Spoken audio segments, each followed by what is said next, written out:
Ang pagsisisi ay hindi mo pagsabi ng sorry. Patawarin mo ako, sorry. Yan na ba repentance? Hindi po. Pag sinabi yung repentance, ito ay totaling pagtalikod sa kasalanan.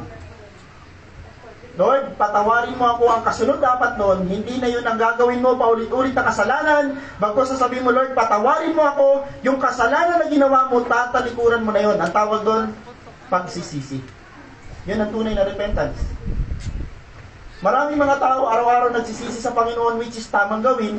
Pero ang problema, hindi niya kaya hong takasan, hindi niya kaya hong ayusin yung sarili niya, yun at yung pa rin ang kasalanan ng ginagawa niya, then yung pagsisisi, wala doon. Mahirap po ang salitang pagsisisi kung lagi lang lumalabas sa bibig. Dahil ang tunay na pagsisisi ho, ito, condition niya ng puso. The moment na tinalikuran mo na ang kasalanan, Lord, hindi ko na to babalikan, hindi ko na to kailanman mo babalikan, at Lord, hindi ko to kaya kung di mo ako tutulungan.